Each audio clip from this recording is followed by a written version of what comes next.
إخوتي يا من حفظتم نص دستور السماء، رتلوه واحفظوه تسعدوا يا أوفياء، رتلوه في قيام الليل دوما بالصفاء، واجعلوه ديدن القلب ومفتاح الوفاء. بالقرآن نحيا، بالقرآن نحيا، بالقرآن نحيا، بالقرآن نحيا.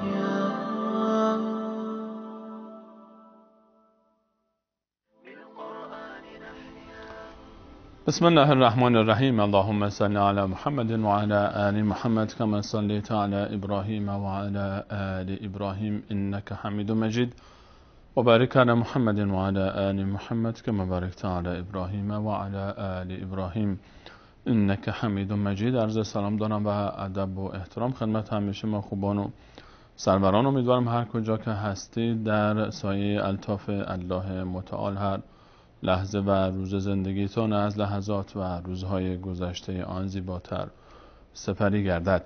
در یکی دیگر از برنامه‌های حفظ قرآن کریم همراه شما خوبان و سروران هستیم و الله رو شاکریم از این بابت که بار دیگر بر من و شما و جمع ما منت نهاد تا در پای رحل قرآن کریم گرد هم بیاییم برای تلاش بیشتر در مسیر حفظ قرآن کریم. عزیزانی که در برنامه‌های گذشته همراه ما بودند به خاطر دارن چند برنامه است درباره حفظ قرآن صحبت می‌کنیم و مقدمات حفظ قرآن و چگونگی حفظ قرآن کریم. در دو برنامه گذشته خدمت شما عزیزان درباره مقدمات حفظ قرآن صحبت کردیم، به تفصیل درباره مکان مناسب، زمان مناسب، نسخه مناسب. قبل از اون درباره حافظه و چگونگی استفاده بهتر از حافظه صحبت کردیم و سخن گفتیم و همچنین در برنامه آخری که در خدمت شما سروران عزیزان بودیم در موضوع روش‌های مختلف برای حفظ کلام الله مجید و روش مناسب‌تر برای حفظ کلام الله مجید صحبت کردیم. به موضوع ترجمه اشاره کردیم و تاکید بر یادگیری ترجمه قرآن کریم و توجه به مفاهیم آن و تأثیر یادگیری ترجمه در حفظ کلام الله مجید اشاره کردیم. قبل از اینکه موضوع رو ادامه بدیم برای شما عزیزان در مورد بحث روش‌های قرآن کریم و چگونگی حفظ قرآن کریم در برنامه امروز که ان شاء الله سعی داریم درباره ادامه موضوع حفظ قرآن کریم صحبت بکنیم در مورد بحث چگونگی تکرار محفوظات، آنچه که ما حفظ کرده ایم رو به صورت روزانه چه برنامه روزانه‌ای داشته باشیم برای تکرار آنچه حفظ کردیم و چرا آنچه رو که تازه حفظ می‌کنیم سریع از یاد ما میرود و فراموش میشه و چه کار بکنیم تا این ماندگارتر بشه و فراموش نکنیم محفوظاتمون رو و آنچه که حفظ هستیم رو چطور تکرار بکنیم روزانه، چقدر باید بخونیم، چطور باید بخونیم، چه وقتهایی بخونیم و این موارد ان شاء الله بهش اشاره خواهیم کرد. علاوه بر این که در مورد بحث حفظ شماره آیات صحبت خواهیم کرد برای عزیزانی که مایل باشن شماره آیات رو حفظ بکنن و چگونگی حفظ شماره آیات و موضوع حفظ آیات با شماره و تمرین هایی که مرتبط به این موضوع هست. همچنین درباره شماره صفحات برای عزیزانی که دوست دارن شماره صفحه ها رو هم حفظ بکنن ان شاء الله در این بار با هم صحبت خواهیم کرد و روش حفظ شماره صفحات رو هم با شما عزیزان مروری خواهیم داشت و سوال های شما رو هم در این باب عزیزانی که سوال های داشتن پاسخ خواهیم داد. قبل از اینکه من به موضوعات برنامه امروز بپردازم لازم یادآوری می‌بینم که نکاتی رو در برنامه‌های گذشته مطرح شد که برخی از عزیزان درباره اونها سوال‌هایی داشتن مطرح بکنم دوباره و تاکید بکنم تا اگر شبهه‌ای در ذهن بینندگان عزیز هست اون شبهه برطرف بشه. درباره نسخه مناسب عزیزانی که بیننده برنامه ما بودن برخی از عزیزان سوال‌هایی داشتن که ما رفتیم و در بازار گشتیم و نسخه عثمان طاها رو که ما پیشنهاد داده بودیم برای عزیزان که از این نسخه حفظ بکنن نیافتیم و برخی و خواهری حتی از عربستان سعودی برای ما پیام فرستاده بود که من در بازار رفتم و گفتم و همچین نسخه رو نیافتم در کتابخونی ها. اگر احیانا شما رفتید و در بعضی کتاب فروشی ها چه در حالا در حرمین شریفین یا هر جای دیگر مخصوصا در ایران، افغانستان و تاجیکستان که مخاطبین اصلی ما هستن این عزیزان و درباره نسخه عثمان طاها پرسیدید و گفتن نیست، تعجب نکنید. برخی از فروشندگان به هر حال کتاب‌هایی که می‌فروشن و کتاب فروشی‌ها آشنا نیستن با اینکه خطاط این نسخه کیست. ما وقتی گفتیم نسخه عثمان طاها خطاطی است که این نسخه رو نوشته با دست خودش. نام خطاط این نسخه هست. نام نسخه شاید این نباشه، در خیلی جاها به این نام مشخصاً شناخته نشه و ایشون یکی از خطاط‌های مشهور و از مشهورترین خطاط‌های قرآن کریم معاصر ماست که ایشون هنوزم در قید حیات هستن، زنده هستن، در مدینه منوره مشغول به خدمت به کلام الله مجید هستند در بزرگترین چاپخانه قرآن کریم در مدینه منوره که به چاپخانه ملک فهد، یعنی مجمع ملک فهد، مجتمع ملک فهد معروف است. و این قرآنی که در این چاپخانه چاپ میشه بیشتر در خود حرمین شریفین، در حرمین شریفین به اسم مصحف مدینه منوره معروف است، چون در مدینه منوره چاپ میشن. البته در عربستان سعودی به صورت کلی غیر از این نسخه هیچ نسخه دیگری چاپ نمیشه و یک چاپخانه قرآن کریم فقط وجود داره در این کشور و اون هم چاپخانه‌ای است که در مدینه منوره است و غیر از این نسخه‌ای که نسخه‌هایی که این چاپخانه چاپ می‌کنه هیچ نسخه دیگری رو اجازه نشر و پخش بهش در کل کشور نمیدن و از هیچ جای دیگری حتی اجازه داخل کردن مصحف هم نمیدن و از یک بابت امتیاز بسیار خوبی است این حرکت که سبب شده تا تمام نسخه‌هایی که در عربستان سعودی شما مشاهده می‌کنید همه یک نسخه است و همه دستخط شیخ عثمان طاها است که در این چاپخانه مشغول به نوشتن هست.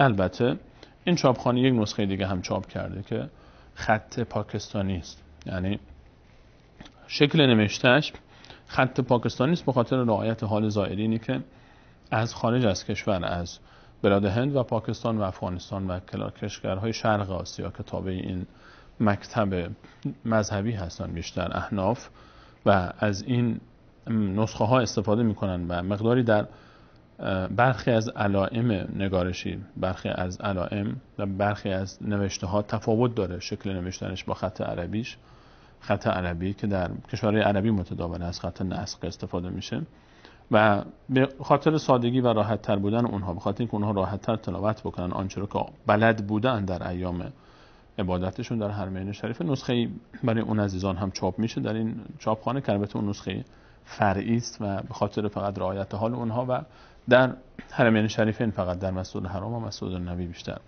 گذاشته میشه برای تلاوت عزیزانی که زائر هستن و برای کشورهاشون هم فرستاده میشه. اما نسخه اصلی که چاپ میشه نسخه به اسم مصحف مدینه منوره است. عزیزانی که در کشورهای عربی به دنبال مصحف میگردن به اسم مصحف مدینه منوره معروف است و همین نسخه است که الان دست من هست و پیش روی من و خطش خطی است که ما همیشه استفاده میکنیم. در تلویزیون هم هر تصویری شما میبینید، هر خطی از آیات رو شما میبینید همین خط است و همین مصحف است. هر تصویری که برای شما در برنامه‌های مختلف پخش میشه و تلاوت‌های مختلفی که پخش میشه خط همین خط است و همه شما عزیزان با این خط آشنا هستید و این نکته عزیزان مد نظرشون باشه که وقتی میرید به دنبال دست آوردن این نسخه، حالا در کشورهای عربی به مصحف مدینه مخصوصا در حرمین شریفین معروف است و شاید کسی نشناسه عثمان طاها رو. ویژگی‌هایی داره برای عزیزانی که دوست دارن بهتر تشخیص بدن که مطمئن بشیم که همین نسخه است یا نه. این مصحفی که در مدینه منوره چاپ میشه، البته این مصحف قبلا در سوریه هم چاپ شده چون شیخ عثمان طاها خودشون سوریه‌ای هستن و اولین نسخه‌ای که نوشتن در سوریه نوشتن. اون نسخه در خارج از عربستان سعودی اون نسخه چاپ میشه. نسخه‌های بعدی که نوشتن ایشون 11 بار نوشتن مصحف شریف رو و این 11 بار همش شبیه هم هست، یعنی تفاوت‌های بسیار جزئی داره و به حدی تفاوت‌ها جزئی است که حتی کسانی که متخصص موضوع نیستن اصلا متوجه نمیشن که این کدوم نسخه است، نسخه قبل از حضورشون در مدینه منوره است یا نسخه‌های بعدی که در مدینه منوره نوشتن. همین یک ویژگی دارن که همشون 604 صفحه هستن.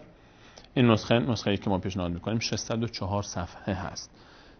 جزء 1 21 صفحه است، جزء 30 23 صفحه است، بقیه جزءها همه 20 صفحه‌ای هستن و عزیزان اگر مصحف رو باز بکنید و ببینید می‌بینید که آخرین صفحه‌ای که سوره ناس در اون نوشته شده، البته صفحات آخر برخیش درباره توضیحاتی داره درباره علائم تجویدی نسخه‌ای که در مدینه چاپ میشه، اما صفحه آخری که آیات قرآن درش نوشته شده یعنی سوره ناس رو داره. پایان صفحه نوشته 604 صفحه است. این مصحف یکی از ویژگی‌هایی که داره برای تشخیص این مصحف عزیزان بهتر بتونن متوجه بشن، این نسخه 604 صفحه داره. 604 صفحه همه چاپ‌های مختلفی که داشته تا به حال، هر 11 نسخه‌ای که شیخ عثمان طاها با دست خودش نوشته همشون 604 صفحه‌ای هستن و این ویژگی رو رعایت کرده در همه نسخه‌هایی که نوشته. بعد پوزش. علاوه بر این، دومین ویژگی که این نسخه داره و میتونید به راحتی تشخیص بدید از اونی که دنبال این نسخه هستن، اینکه هر صفحه وقتی که شما صفحه رو باز میکنید بلا استثنا همه صفحات 15 خط است. یعنی سمت راست رو وقتی که بشمارید خط‌ها رو در صفحات سمت راست و صفحات سمت چپ 15 خط داره. 15 خط هست. علاوه بر این ویژگی سومی که این مصحف داره و ما روش تاکید داشتیم که یکی از امتیازات این مصحف هست که عزیزان مد نظر باشن و برای همه قابل تشخیص است، ابتدای صفحه همیشه ابتدای آیه است و انتهای صفحه همیشه انتهای آیه است. ابتدای صفحه همیشه ابتدای آیه است و انتهای صفحه همیشه انتهای آیه است. یعنی آیات همیشه در هر صفحه آیات کامل میشه. آیه نصفش صفحه بعد نمیمونه. همیشه پایان صفحه پایان آیه است بلا استثنا. در هر 604 صفحه‌ای که شما مشاهده میکنید اگر باز بکنید میبینید که پایان صفحه همیشه پایان آیه است. حالا برای اینکه گفتیم مصحف هر جزش 20 صفحه است به استثنای جزء 1 که 21 صفحه است و جزء 3 که 23 صفحه است و این تفاوت صفحات جزء 1 و جزء 3 با بقیه جزءها به خاطر اینه که در جزء اول شیخ عثمان طاها 5 آیه اول بقره رو به خاطر اینکه از لحاظ تصویر زیباتر باشه با سوره هم چون 7 آیه است این طرفش هم 5 آیه از بقره رو گذاشته تا از لحاظ طرح صفحه با هم زیباتر در بیاد و همچنین در جزء 3 3 صفحه اضافه شده به تعداد صفحات جزء 3 23 صفحه شده به این خاطر که سوره های بیشتری اونجا وجود داره و سوره های زیادی در جزء 3 هستن. سوره ها کوچک هستن و سرتیترهایی که اون حاشیه‌ای که برای عنوان سوره انتخاب شده و بسم الله الرحمن الرحیمی که اضافه شده سبب شده تا 3 صفحه اضافه بشه به جزء 3 و در مجموع 604 صفحه هست این مصحف. عزیزان این ویژگی اگه مد نظرتون باشه میتونید راحت‌تر تشخیص بدید مصحفی که هست. اندازه‌اش رو هم خدمت شما عزیزان قبلا عرض کرده بودیم که اندازه رو سعی بکنید که شما اندازه کوچکتر از این نسخه که دست من هست انتخاب نکنید. این نسخه که الان پیش من هست این نسخه رو مد نظر داشته باشید.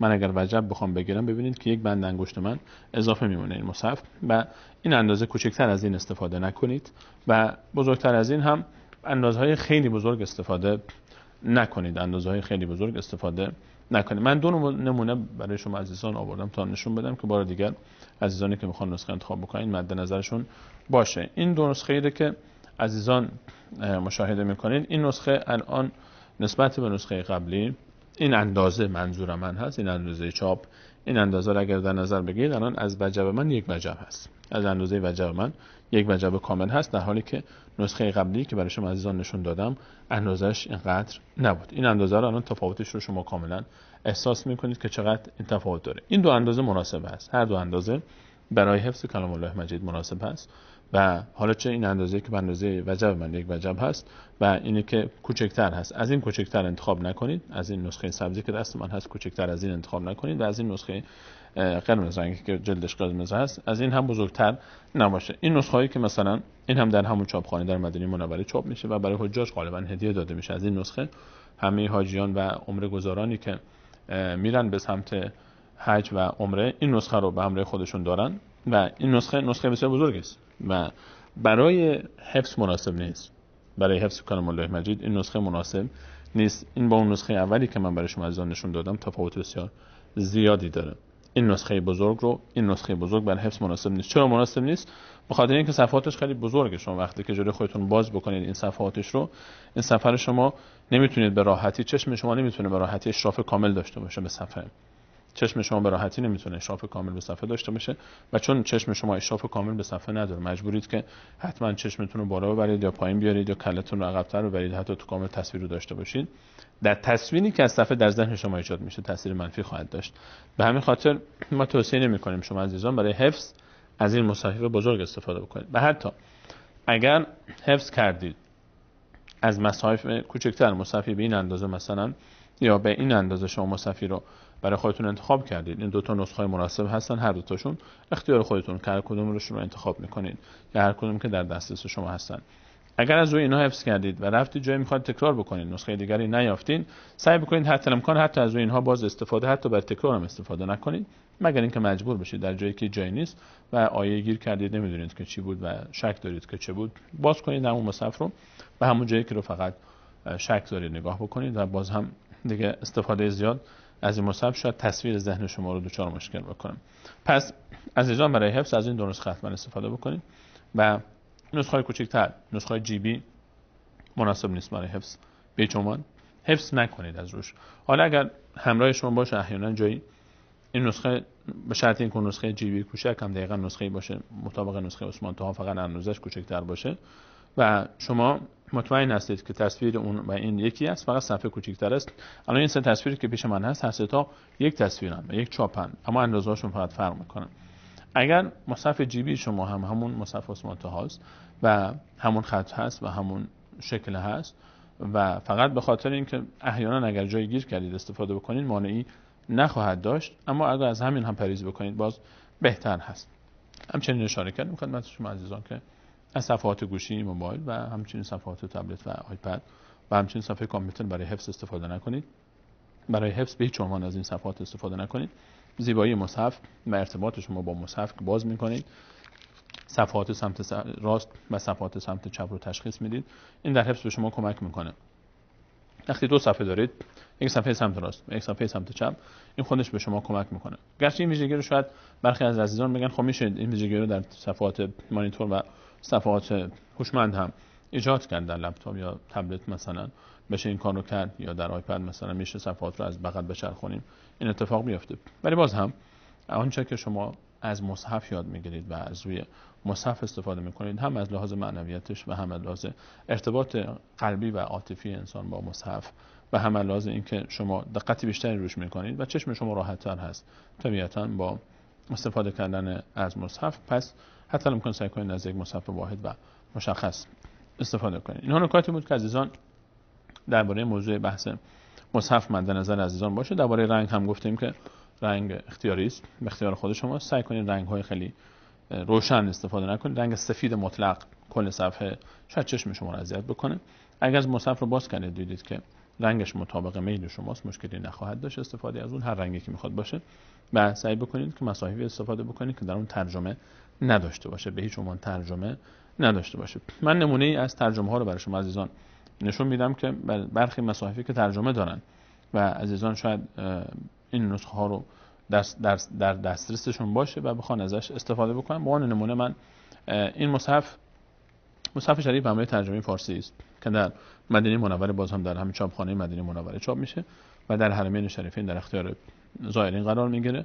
و گرچه این ترجمه رو من بر عزیزانی که دسترسی بهش دارن پیشنهاد میکنم حتما ازش استفاده بکنن، ترجمه قرآن کریم و این ترجمه مال علامه محمد انور بدخشانی است، از علمای خطه افغانستان هستن که در پاکستان زندگی میکنن و جایی شناخته شده هستن برای همه علمای احناف و طلاب علوم دینی احناف و ایشون در ترجمهشون ترجمه بسیار دقیق و زیبایی کردن. ترجمه فارسی است که این رو عزیزانی که البته در پخش فعلا این نسخه‌ای که دست من هست این اولین چاپش هست و به صورت عموم در بازار هنوز پخش نشده و این 5000 نسخه اولش رو فقط عزیزانی که ما اطلاع داریم 5000 نسخه چاپ شده و پخش شده، ان شاء الله به زودی در دسترس همگان قرار خواهد گرفت. صحبت من بیشتر روی بخش صفحاتش بود. ما در این مصحف الان صفحه سمت راست رو، این صفحه سمت راست رو داریم که آیات قرآن کریم است و صفحه سمت چپ که ترجمه است. یک صفحه آیات است، یک صفحه ترجمه است. این صفحه دقیقاً این چاپ آیات دقیقاً همین آیات است. یعنی این دو تا مصحف از لحاظ آیات فرقی با هم ندارن. فرقشون فقط اینه، دقیقاً تصویری که در این هست همین آیات با همین چاپ در این هم هست. فقط فرقشون اینه که در این مصحف شریف ترجمه وجود نداره. اما در این مصحف شریف ترجمه وجود داره. به همین خاطر علاوه حجمش هم نگاه بکنیم دو برابر هم هستن و کاغذ همون کاغذ است، چاپ همون چاپ هست، همه چی همونه. ولی چون صفحه سمت راست اینجا در این مصحفی که ترجمه داره فقط سمت راست شما آیات رو دارید، سمت چپ همیشه ترجمه است. هر صفحه سمت راست فقط آیات است و سمت چپش ترجمه است. این رو ما برای حفظ مناسب نمی‌بینیم.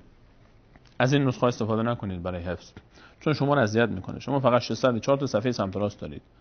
اگر از همچین صفحه ترجمه استفاده کنید از همچین مصحفی برای حفظ، شما 604 تا صفحه سمت راست فقط دارید، اصلا صفحه سمت چپی در ذهن شما وجود نداره. شما قرآنی که حفظ کردید همه صفحات سمت راسته و همه سمت راست حفظ میکنید، همه سمت راست و سمت راست و سمت راست. چیز به اسم سمت چپ اصلا در ذهن شما وجود نداره و این کمی شما رو دچار مشکل میکنه وقتی که میخواید در ذهنتون ورق بزنید. اما این مصحفی که عادی است بدون ترجمه است، خیلی راحت وقتی شما حفظ میکنید صفحه سمت راست ورق میزنید، صفحه سمت چپ. این رو عزیزانی که حفظ کردن کاملا متوجه میشن. تصویر صفحه سمت راست و صفحه سمت چپ برای ما خیلی مهمه در ذهن ما.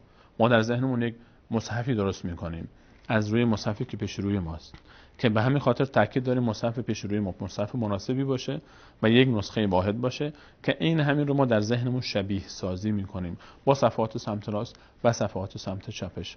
سیاهی از این تصویر رو در ذهن میسپاریم. کامل این نمیشه، نمیتونیم اسکن بکنیم دقیق آنچه که روی این هست و نیازی هم نیست که هر چی که اینجا هست رو عیناً ما در ذهنمون بسپاریم. اما همین که میدونیم صفحه سمت راست هست، صفحه سمت چپ هست، اینها مهم است. اینها نکاتی است که عزیزان باید مد نظرشون باشه. در مورد ترجمه هم سوالهایی بود که ان شاءالله میام برنامه کوتاه میبینید. برمیگردیم در خدمت شما عزیزان خواهیم بود درباره توضیحاتی که عزیزانی که سوال داشتن درباره ترجمه هایی که می‌خواستن استفاده بکنن و نحوه دست یافتن به این ترجمه ها بعد از میان برنامه در این باب صحبت خواهیم کرد. نور في الظلمات أنسي في خلواتي يا سعدي وهنائي القرآن حياتي. واصبر نفسك مع الذين يدعون ربهم بالغداة والعشي يريدون وجهه ولا تعد عيناك عنهم تريد زينة الحياة الدنيا ولا تطع من أغفلنا قلبه عن ذكرنا واتبع هواه وكان أمره فرطا. و با کسانی باش که پروردگار خود را صبحگاهان و شامگاهان می‌خوانند و تنها خوشنودی او را می‌جویند و هرگز در طلب زینت زندگی دنیا چشمانت را از آنها برمگیر و از کسی فرمان مبر که دل او را از یاد خود غافل ساخته ایم و از هوای نفس خود پیروی کرده و کارش از حد گذشته و برباد است. نور في الظلمات أنسي في خلواتي بالقرآن نحيا بالقرآن نحيا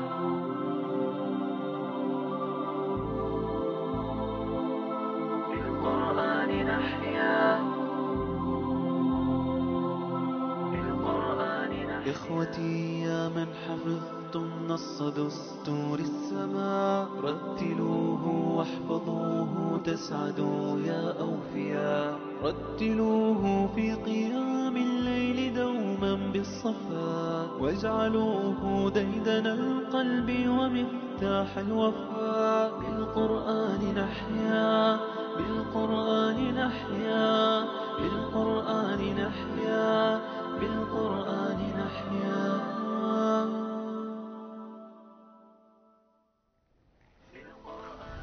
عرض سلام مجدد خدمت همه شما خوبان و سروران.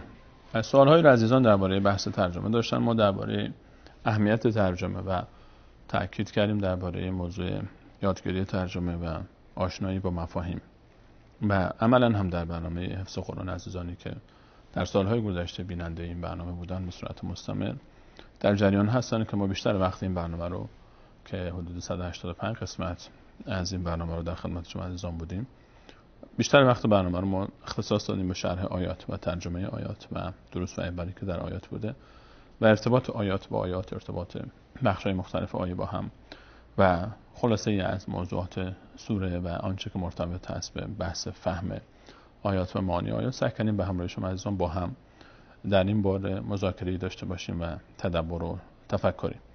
و عزیزانی که دوست دارن به صورت تخصصی حفظ بکنن، باز تاکید میکنیم که از ترجمه و تفاسیری که در دسترس هست استفاده بکنید. ما هم به صورت عملی در برنامه حفظ قرآن کریم و در سوره مبارکه انبیا در جزء 17 تا 72 پیش آمدیم که به خاطر اینکه ما در شبکه جانین ندای حق اولین برنامه‌های بهار حفظ قرآن کریم بوده، در امتداد برنامه‌هایی که در سال‌های گذشته در خدمت شما عزیزان بودیم، مناسب دیدیم که بار دیگر درباره حفظ قرآن صحبت بکنیم که باز به یک باره بپردازیم بحث ترجمه و دیگه ادامه بدیم، چند جزئی رو وسطش قطع نکنیم. و عزیزان که در برنامه مشارکت میکنن، ما در هر برنامه هر درس رو عادتمون برای این بود که همون درسی رو که در اون هفته حفظ میکردیم همون آیاتش رو شرح میداد و عزیزان میتونن این گونه استفاده بکنن از اینکه با ما همراه هستن. عزیزانی که در جزءهای دیگر هستن و میخوان کانال یا از ابتدا شروع کنن یا جای دیگری هستن با ما همراه نیستن، میتونن از ترجمه‌های مختلف استفاده بکنن و ترجمه‌های مختلف وجود داره، میتونید استفاده بکنید. عزیزانی که دسترسی دارن به اینترنت خوب و آرشیو برنامه حفظ قرآن کریم رو میتونید در یوتیوب شبکه جانین ندای حق دریافت بکنید و ما 17 جزء رو، شرح آیات 17 جزء رو داریم به استثنای چند مدتی یک بخشی از بخش پایانی سوره مبارکه بقره در جزء سوم رو که نداریم، ان شاءالله سعی می‌کنیم تکمیل بکنیم در آینده. بقیه هم هست و اون هم که نیست به این خاطر که ما اصلا در اون دوره زمانی که اون برنامه اجرا می‌شد این آیات رو به شرحش نپرداخته بودیم به این خاطر. و بقیه‌اش آرشیوش هست، عزیزان میتونن استفاده بکنن. علاوه بر اینکه در کانال تلگرام قرآنی شبکه جانین ندای حق هم میتونید اشتراک بکنید و شرکت بکنید و استفاده بکنید از این درسایی که در اونجا هست. عزیزان احمد جان برای شما زیر خواهد کرد آدرس کانال تلگرامی شبکه جانین ندای حق رو و میتونید در این کانال عضو بشید از طریق تلگرام و آرشیو صوتی کل برنامه حفظ قرآن کریم برای شما هست و نوشته شده های چند تا چند سوره چند و عزیزان میتونن استفاده بکنن. علاوه بر اینکه در این کانال قرآنی شما میتونید تلاوت‌های قرآنی زیبا و همچنین تلاوت‌های قرآنی با ترجمه صوتی و همچنین درس‌های تفسیر مشایخ عزیزی که هستن مثل مولانا عبدالغنی بدری رو در این کانال تلگرامی دریافت کنید که اون هم فکر کنم درسشون هم حدود 15-16 جزء پخش شده و در آرشیوش در این کانال تلگرام قرآنی هست. یکی از راهایی که ما به شما عزیزان پیشنهاد می‌کنیم برای یادگیری ترجمه آیات استفاده از این درس‌های آماده به صورت فایل‌های صوتی در کانال تلگرام قرآنی هست که عزیزان به راحتی میتونن عضو بشن در این کانال تلگرام قرآنی و از اون استفاده بکنن. عزیزانی که دوست دارن خودشون به سراغ ترجمه برن و از کتاب‌های تفسیر استفاده بکنن، عزیزانی که تخصص هستن که نیاز به راهنمایی ندارن، کسانی که با عربی آشنا هستن حتما در بحث قرآنی مطالعاتی دارن و آشنا هستن با تفاسیر معتبری که در زبان عربی هست. الحمدلله در زبان عربی کار زیاد شده و نیاز به صحبت نیست. در زبان فارسی، در زبان عربی هم عزیزانی که استفاده میکنن تفاسیر معتبر معروف و مشخص هست. تفاسیری که بیشتر استفاده میشه تفسیر طبری از امام طبری هست. البته تفسیر امام طبری خب بالاخره نیاز به تخریج روایت ها و احادیث داره و کار تخصصی تری است.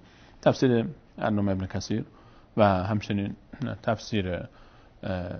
تفاسیری که مختصرتر و جامعتر هستن، تفسیر تحریر و التنویر و التحریر و التنویر ابن عاشور و این تفسیر بسیار زیبا و جامع و کاملی است برای عزیزانی که آشنایی با زبان عربی دارند. تفسیر ابن عاشور، این تفسیر به ابن عاشور معروف است، تفسیر بسیار جامع و زیبایی است و شاید بی نیاز بکنه انسان را از مطالعه خیلی از تفاسیر دیگر تفسیر ابن عاشور و همچنین تفاسیر دیگری که در دسترس هست. تفسیر جامع الاحکام امام قرطبی هست، تفسیر بسیار مهمی به نام تفسیر اضواء البیان فی ایضاح القرآن بالقرآن از علامه شنقیطی هست که این تخصصی است. این تفسیر کل قرآن نیست، بیشتر آیاتی هست که روش بحث و مباحثی هست و نکاتی داره و این تفسیر رو پیشنهاد می‌کنیم به همه عزیزانی که اهل مطالعات قرآنی هستن و تخصصی تر در تفسیر آشنا هستن با زبان عربی و استفاده می‌کنن.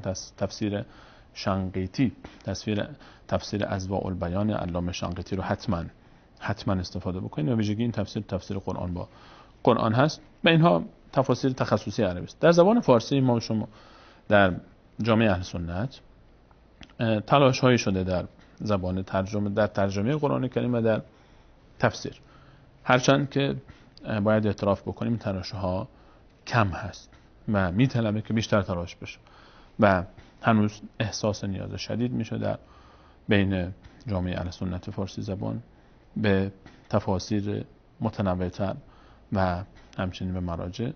و شاید یکی از اسبابی که در موضوع ترجمه تفاسیر اونقدر کار نشده این بوده که خب این تفاسیری که مطول هستن و طولانی هستن 10-15 جلد هستن، اینها اهل تخصص بیشتر به سراغ این تفاسیر میرن و اهل مطالعه و تحقیق و طلاب علوم اسلامی با اونها عربی بلد هستن. غالبا نیازی دیده نشده که ترجمه بشه به فارسی، چون اونها عربی بلد هستن دیگه خودشون میرن سراغ عربی. اما آنچه که در بازار وجود داره برای عزیزانی که میخوان استفاده بکنن از ترجمه است که من چند نمونه رو برای شما عزیزان آوردم روی میز گذاشتم. یک ترجمه رو که معرفی کردم خدمت شما عزیزان در چاپخانه قرآن کریم زیر نظر علمای اهل سنت و 3 تن از شخصیت‌های بارز و قلم دستان اهل سنت ایران و افغانستان از اهل سنت ترجمه شده و هنوز به پخش عمومی نرسیده است. این نسخه‌ای که دست من هست و ترجمه بسیار زیبایی است، ترجمه بسیار زیبا و دقیقی است. عزیزانی که در حرمین سفر میکنن میتونن دست پیدا بکنن این نسخه، اما به صورت عموم شاید در دسترس نباشه. امیدواریم که در سالهای پیش رو، یعنی ماه‌های پیش رو و سالهای پیش رو بتونیم که به این نسخه دست پیدا بکنیم از طریق ورد و از طریق اینترنتی نسخه‌اش هم در دسترس باشه. تفسیری که سالهاست که در جامعه فارسی زبان وجود داره این تفسیر است به نام تفسیر نور. عزیزان حالا شاید چاپش عوض شده باشه به این شکل. تفسیر نور، این تفسیر کلش همین است، همین یک جلد هست و این تفسیر گرچه حالا من احساس میکنم بیشتر ترجمه است تا تفسیر و مقداری بین ترجمه و تفسیر است، از ترجمه بیشتر است، اما تفسیر هم به اون معنایی که تفصیل داده بشه در آیات نیست و کار دکتر مصطفی خرمدل از شخصیت‌های بارز منطقه کردستان از اهل سنت کردستان هستن که این تفسیر در بازار به وفور یافت میشه. عزیزان میتونن در ایران، تاجیکستان و افغانستان این تفسیر رو پیدا بکنن. فکر نمی‌کنم در پیدا کردن این زیاد دچار مشکل باشن عزیزان. این تفسیر چون سال هاست در بازار هست و عزیزان میتونن از این استفاده بکنن. مخصوصا پیشنهاد من برای کسانی که در ابتدا تازه شروع میکنن به مطالعات این تفسیر است، تفسیر نور. این خوبیه که این تفسیر داره برای شما عزیزان در پاورقی در زیرنویس صفحه در این قسمت پایین صفحه برای شما عزیزان، را شاید تصویر زیاد واضح نباشه، در قسمت پایین صفحه برای شما ترجمه الفاظ نوشته شده، یعنی کلمه‌ای که سخت است در اون آیه در پایین صفحه برای شما ترجمهش نوشته شده و راحت‌تر میکنه کار عزیزان رو و میتونن از این استفاده بکنن و در بازار هم یافت میشه. تفسیر نور کار دکتر مصطفی خرمدل. و علاوه بر این در بحث ترجمه من پیشم چون نبود نیاوردم با خودم تفسیر جدولی به اسم از این اندازه، چاپش بزرگتر هست، خیلی بزرگتر بین اندازه، شاید چاپای جدی هم زده باشن. ترجمه جدولی استاد عبدالله خاموش هروی از اساتید دکتر عبدالله خاموش هروی از سرزمین هرات و ایشون هم ترجمه بسیار زیبایی دارن که در ایران چاپ شده و در تهران هم چاپ شده و در دسترس خواهد بود، حتما همه جا میشه یافت میشه چون انتشارات احسان چاپ کرده و غالبا در ایران، افغانستان، تاجیکستان قابل دسترس هست.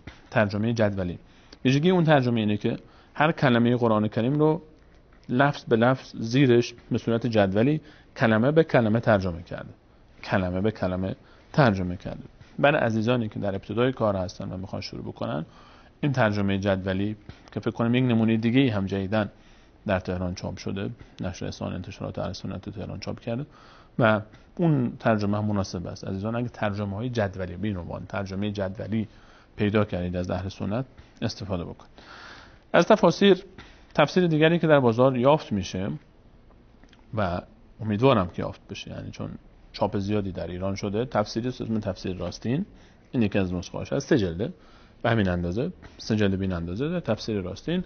این تفسیر اصلش یک تفسیر عربی است که ترجمه یک تفسیر عربی است، تفسیری به اسم تیسیر کریم الرحمن از علامه عبدالرحمن ناصر سعدی، عبدالرحمن بن ناصر سعدی، از علمای قرن گذشته و از معاصرین میشه گفت از عربستان سعودی و از شخصیت‌های بارز علمی معاصر سعودی هست که این تفسیر هم عزیزان در بازار یافت میشه. میتونید از این استفاده بکنید. بسیار جامع و مختصر هست، مخصوصا برای خانواده‌ها پیشنهاد میکنیم هر خانواده یک نسخه از این رو در خانه حتما داشته باشن.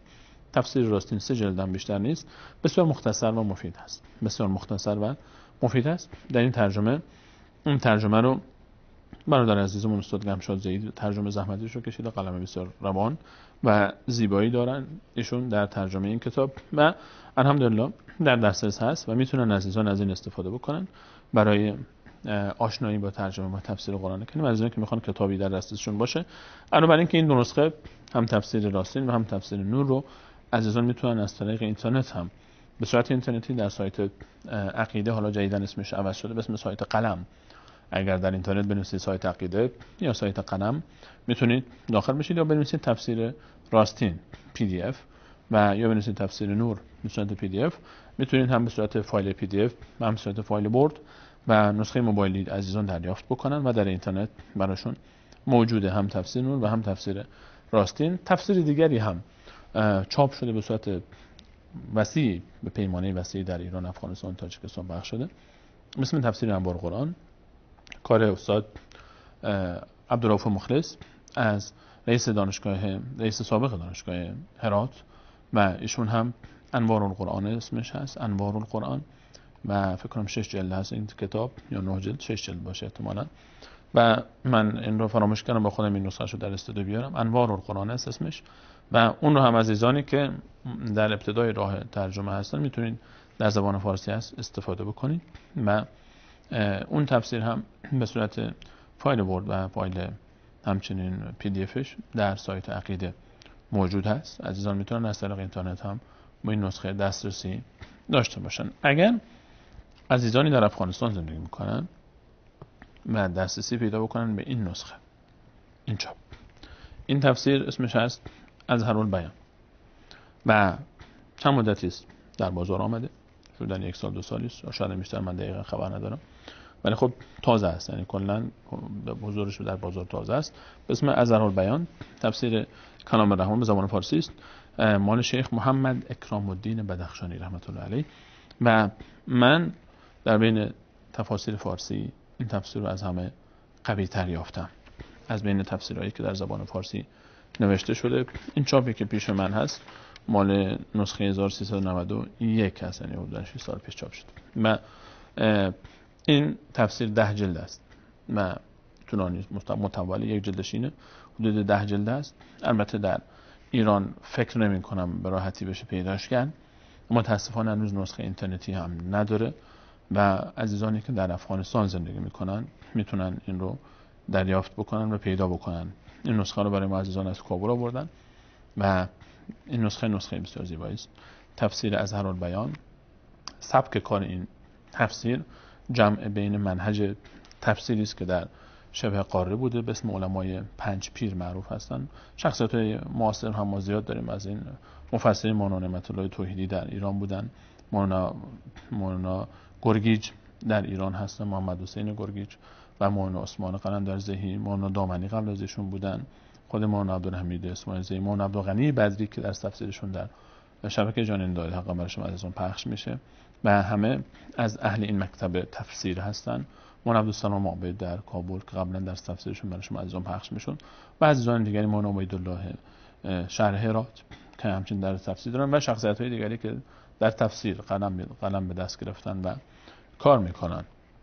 این منهج رو شیخ اکرام الدین بدخشانی به همراه استفاده از تفسیر اظهرالبیان علامه شنقیطی عنوان مرجع به عهده گرفتن و تفسیر آیات به آیات، ربط آیات به آیات، ربط سوره ها با سوره ها، تقسیم بندی آیات و سوره ها و آوردن اقوال مختلف، ترجیح دادن اقوال قوی تر و این تفسیر یک تفسیر علمی بسیار زیبایی است که در زبان فارسی من احساس میکنم که از این قوی تر ما نداریم و قوی ترین تفسیرش که نوشته شده، گرچه در افغانستان چاپ شده اما زبانش فارسی روانی است که عزیزانی که در ایران هم هستن به راحتی متوجه میشن. حالا شاید کسانی بگن که شاید فارسیش برامون مشکل باشه، نه، فارسی کتابی است، فارسی کتابی معیاری است که در هر سه کشور متداول هست و همه بهش اعتراف دارن و این نسخه رو باز هم تاکید میکنم متاسفانه هنوز چاپش هم، گرچه کیفیت چاپش هم چاپ اونقدر مرغوبی شاید نباشه، اما محتوای بسیار زیبایی داره و قوی ترین تفسیری است که به نظر بنده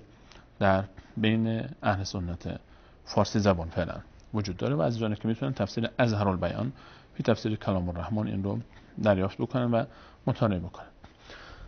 و عزیزانی که ما آنچه که در بازار هست تفاسیر دیگری هم هست، من نمیگم نیست، غیر از این تفاسیر دیگری هم هست که به زبان فارسی تفسیرهای مختلفی به زبان فارسی ترجمه شده از تفاسیر عربی، یا تفاسیر تألیف شده، یا تفسیرهای از اردو به فارسی ترجمه شده، بدون ذکر نام چون زیاد هستن. این آنچه که برای شما عزیزان ذکر کردیم اینها تفاسیری هستند که معتبرتر هستند، گرچه بازم تاکید میکنم این معنی نیست که هر چه که در تفسیر نور یا در تفسیر انوار قرآن یا در تفسیر راستین یا در تفسیر اظهار بیان آمده 100% صحیح است. نه، منهج علمی این است که ما هر جایی که دیدیم شما روایتی در هر تفسیر میبینید، بعد ببینید که این تفسیر، این روایت سندش کجاست، کجا رسول الله وقتی میگن رسول الله فرمودن، کجا در کدوم کتاب آیا روایتی داره یا نداره. وقتی سند نداره خود به خود قابل قبول نیست اون صحبت و نقد میشه و خالی از نقد نیست. همه این کتاب‌ها خالی از نقد نیستن و طبیعتاً روی همه اینها هر کتابی بالاخره در میزان نقد علمی بیاد بحث‌های روشون خواهد بود. اما آنچه که در جامعه فارسی زبان ما در بازار موجود هست در بین اهل سنت، نمونهشون رو برای شما عزیزان ذکر کردیم و آنچه که کار شما رو آسان میکنه، عزیزانی که دوست دارن آشنا بشن برای از این کتابایی که ما ترجمه معرفی میکنیم، بیشتر برای عزیزانی است که ابتدای راهشون است، عزیزانی که تخصصی کار میکنن در بحث تفسیر و طلاب علوم اسلامی و همچنین دانشجویان علوم اسلامی، اونها که دقیقاً مثل آقای مراجع عربی خواهند رفت و حتی همونها رو من پیشنهاد میکنم این نسخه رو از اظهار بیان رو حتما داشته باشن. کتاب بسیار زیبایی است. اجازه بدید میام برنامه بگیریم بازگردیم و همه شما عزیزان وقت باقی مانده رو درباره بحث حفظ قرآن کریم صحبت خواهیم کرد و آنچه که باقی مانده از موضوع بحث چگونگی حفظ قرآن کریم. اگر عزیزان با سوالی براشون هنوز جای سوال هست و موضوعی براشون حل نشده است، حتما با ما در ارتباط باشید، با ما در جریان بگذارید از طریق کانال واتساپ، از طریق واتساپ شبکه تلفن شماره واتساپ شبکه جان ندای حق که ان برای شما عزیزان خواهند نوشت و همچنین از طریق صفحات فیسبوک و ایمیل هایی که برای شما عزیزان در برنامه معرفی خواهد شد با ما در ارتباط باشید و سوال هاتون، نظرات و پیشنهاداتتون برای ما حتما بفرستید. برمیگردیم در خدمت شما عزیزان خواهیم بود با ادامه مرسی. نور في الظلمات أنسي في خلواتي يا سعدي وهنائي القرآن حياتي. وأوفوا بعهد الله إذا عاهدتم ولا تنقضوا الأيمان بعد توكيدها وقد جعلتم الله عليكم كفيلا إن الله يعلم ما تفعلون. ولا تكونوا كالتي نقضت غزلها من بعد قوة أنكاثا تتخذون أيمانكم دخلا بينكم أن تكون أمة هي أربى من أمة إنما يبلوكم الله به وليبينن لكم يوم القيامة ما كنتم فيه تختلفون. و چون با الله پیمان بستید به پیمان الهی وفا کنید و سوگندها را پس از تأکید آن نشکنید، در حالی که الله را بر خود نگهبان ساخته اید. بیگمان الله از کردارتان آگاه است. و مانند آن زنی نباشید که نخهای تابیده اش را پس از محکم تابیدن باز می کرد. شما نباید سوگندهایتان را در میان یکدیگر دستاویز نیرنگ و خیانت قرار دهید به بهانه اینکه گروهی از گروه دیگر بیشتر است و جز این نیست که الله شما را با آن می آزماید و به طور قطع روز قیامت آنچه را در آن اختلاف داشتید برایتان روشن می سازد. نور في الظلمات أنسي في خلواتي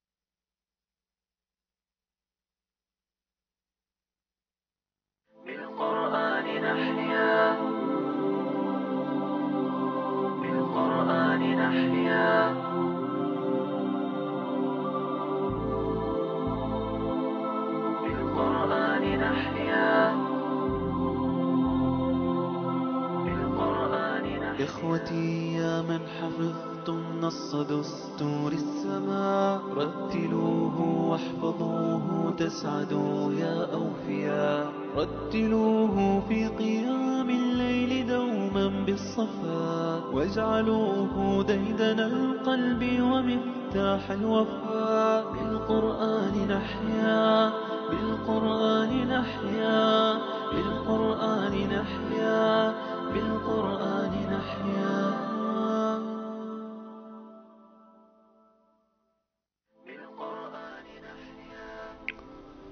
با عرض سلام مجدد خدمت همه شما خوبان و سروران. در برنامه گذشته به همراه شما عزیزان درباره حفظ قرآن کریم و چگونگی حفظ قرآن کریم صحبت کردیم و به صورت عملی شروع کردیم به حفظ آیاتی از سوره مبارکه مؤمنون به عنوان نمونه و به عنوان مثال تا آشناتر بشیم به روش مناسبتر برای حفظ کلام الله مجید.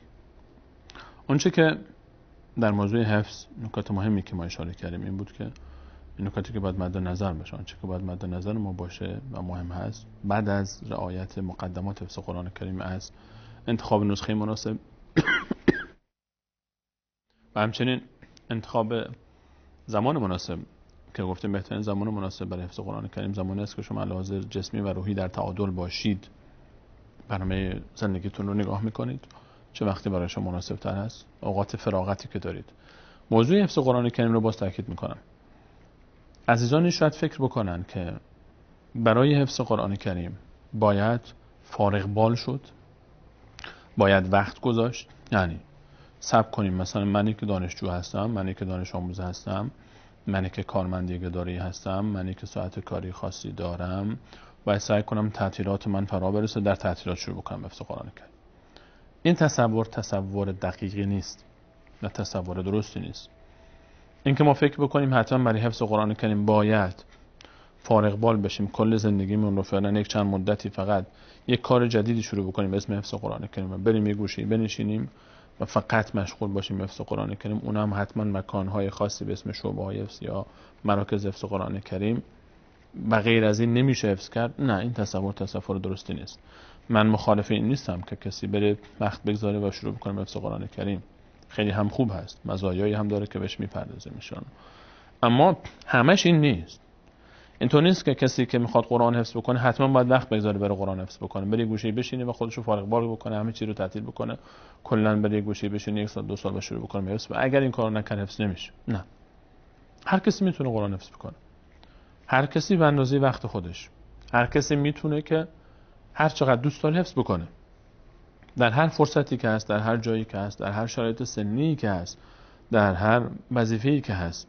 شما باید اینکه روزی 20 دقیقه وقت بگذارید، یک رو وقت بگذارید، نیازی نیست که حتما یک صفحه حفظ کنید، یک خط حفظ کنید، یک آیه حفظ بکنید، اما تلاش کنید برای حفظ و شروع کنید و اسمتون رو در لیست کسانی که علاقه‌مند حفظ قرآن هستن بنویسید و شروع می‌کنید. اگر عمر کفاف داد یک روزی تمام میشه. اگر قبل از اینکه تمام بشه عمر ما تمام شد، ان شاء الله الله تا روز قیامت ما رو در زمره حافظان قرآن کریم حشر خواهد کرد، چون یک کاری رو شروع کردیم و عمر کفاف نداد. وقت مناسب، یک وقت رو انتخاب کنید از وقت‌های فراغتی که دارید، بهترین وقت خالی که دارید رو انتخاب بکنید برای حفظ کلام الله مجید به یک مکان مناسب که نور مناسب، دمای مناسب و حجم صدای مناسب داشته باشه و مزاحم کسی نباشید. شروع می‌کنیم حفظ. در حفظ ترجمه رو هم دقت کردیم بهش و چیزی که مهمه ما تاکید کردیم که حفظ، نکته مهمی که باید مد نظر ما باشه، ما قطعه حفظ می‌کنیم، یک تیکه کوچیک حفظ می‌کنیم، خوب که حفظ کردیم چند باری از حفظ از روی مصحف می‌خونیم، بعد از حفظ می‌خونیم دوباره می‌بندیم چشممون رو یا مصحفمون رو یک لایه می‌کشیم روی صفحه‌ای که هست، می‌بندیم و می‌خونیم از حفظ. این قسمت رو که حفظ شدیم میریم قسمت بعد. حالا این قسمت میتونه یک آیه کوچکی باشه مثل قد افلح المؤمنون در سوره مؤمنون که ما باش صحبت کردیم دربارش و عملاً رفتار کردیم، یا اینکه یک بخش از یک آیه بزرگ باشه مثل آیه الکرسی الله لا اله الا هو الحی القیوم، آیه بزرگی است. الله لا اله الا هو، تو همینجا مثلا الله لا اله الا هو یا الله لا اله الا هو الحی القیوم. یک قسمت رو حفظ می‌کنیم تا خوب حفظ نشدیم نمیریم قسمت بعد. اینو که خوب حفظ شدیم قسمت بعد رو می‌خونیم فقط. اینو که خوب حفظ شدیم این دو تا رو با هم می‌خونیم، بعد میریم قسمت سوم. قسمت سوم رو به تنهایی حفظ می‌کنیم، بعد که خوب حفظ شدیم این سه تا رو با هم می‌خونیم. همینطور اگه یک آیه است تو آیه تموم بشه، اگه چند آیه است مثلا 5 آیه اینطور پیش میریم و سعی میکنیم که قطع حفظ بکنیم، کم کم حفظ بکنیم و یک دسته‌بندی میکنیم در حفظمون، چه در تعداد آیات اگه آیات کوچک بودن و چه در خود آیه هم. هیچ وقت از نیم خط یک خط بیشتر حفظ نکنید در یک جا.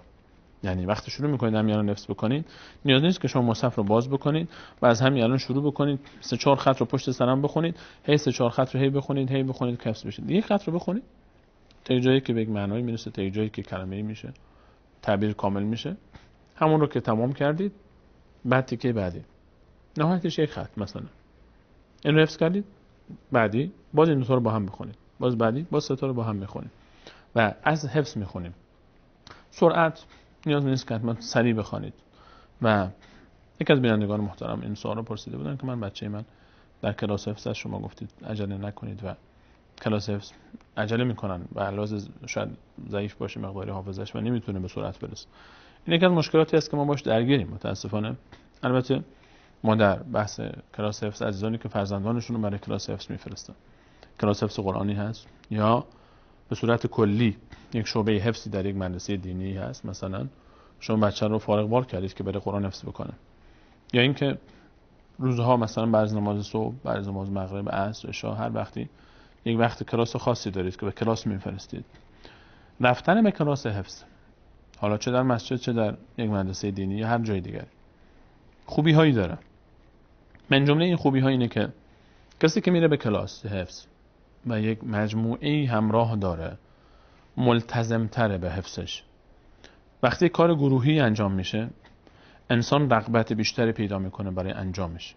وقتی ساعت تعیین میشه، وقتی روز تعیین میشه، وقتی یک نفر هست بالای سر انسان که انسان رو مراقبت میکنه، امروز قرار بود انقدر حفظ بکنید چرا حفظ نکردید، کی بعد بیای دوباره پیش من بخونید، همین خود این مراقبت سبب میشه که انسان پایبند تر بشه به برنامه حفظی که داره و بهتر پیش بره، چون همیشه یک نفری هست که انسان رو مراقبت میکنه و کنترل میکنه.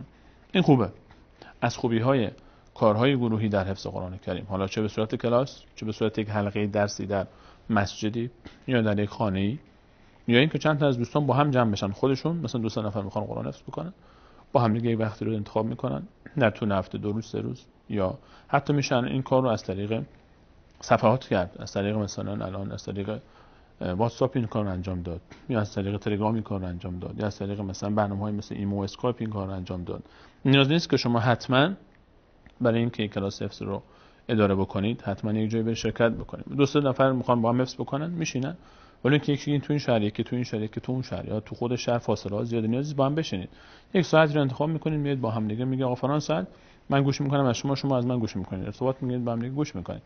به هر حال کار گروهی در حفظ قرآن کریم کمک میکنه به انسان، چون انسان رو تشویق میکنه، چون انسان رغبت پیدا میکنه. کار فردی انسان بعضی وقتها میخونه، بعضی وقتها نمیخونه، تنبلی میکنه.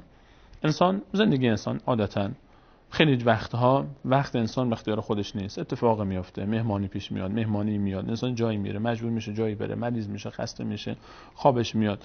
اینها سبب میشه تا اگر برنامه فردی باشه پیش خود انسان، احیانا برای خیلی از افراد این اتفاق میفته، انسان تنبل میشه، نمیتونه که مرتب برنامه خودش رو پیش ببره.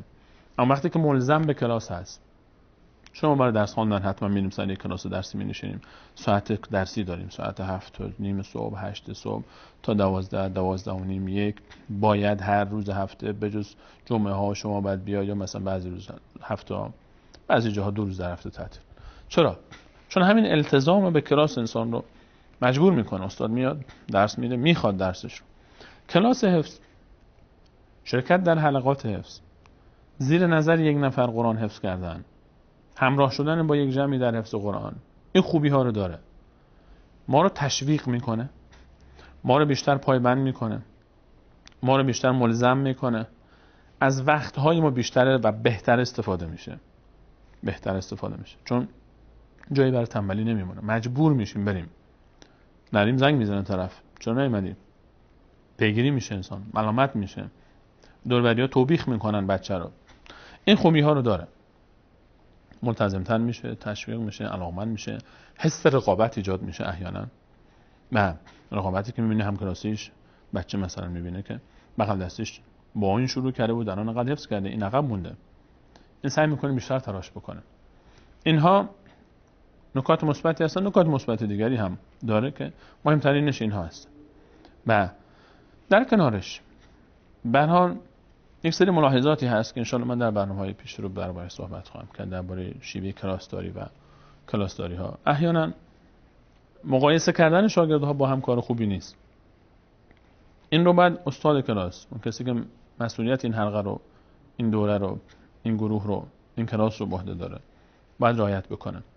بچه‌ای که تازه آمده، چون ما گروه سنی نداریم در کلاس‌های حفظ قرآن، می‌بینیم بچه 10 ساله نشسته، اون طرفش پیرمرد 50 60 ساله، پیرمرد را 50 پیرمرد نیست، 70 80 ساله هم نشسته. کاری که مثلا تجربه‌ای که خود من شخصا داشتم در کلاس حفظ قرآن، من 18 سالم بود شروع به حفظ قرآن کردم، کنار دست خودم بچه 7 8 10 ساله هم نشسته بود، اون طرف پیرمرد 70 80 ساله هم نشسته بود و سن‌های مختلف.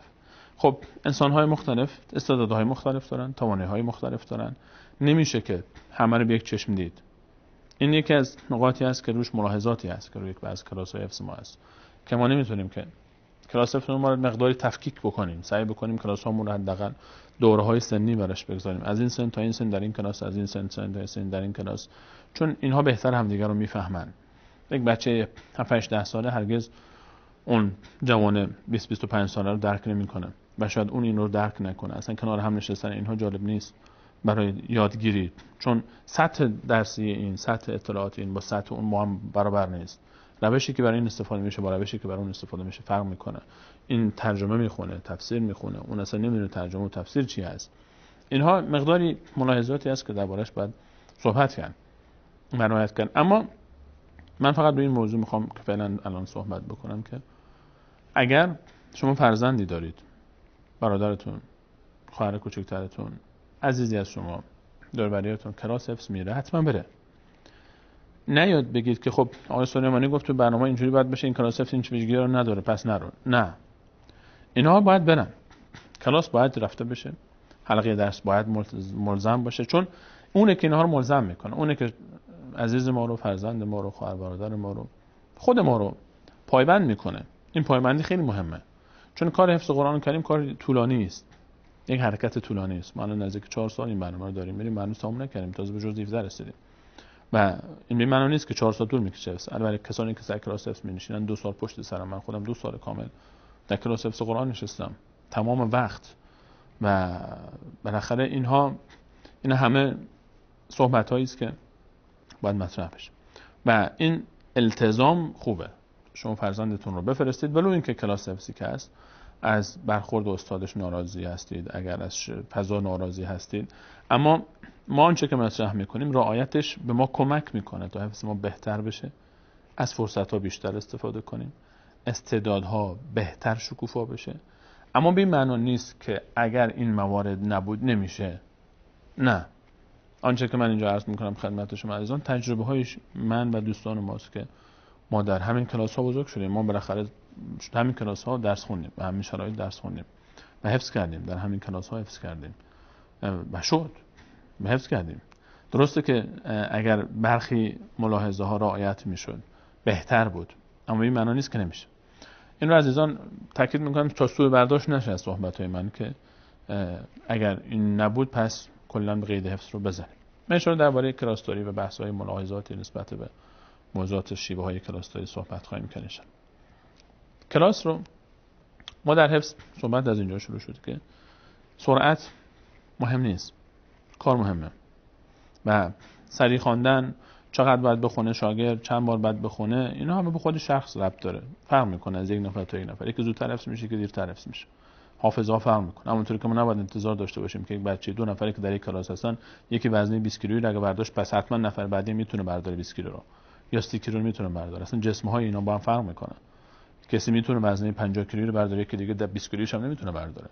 چون هم کلاس هستن نمیشه گفت چون هم کلاس هستن پس تو هم باید این کار رو بکنی، چون لحاظ جسمی با هم یکی نیستن. لحاظ حفظ هم همین مسئله هست.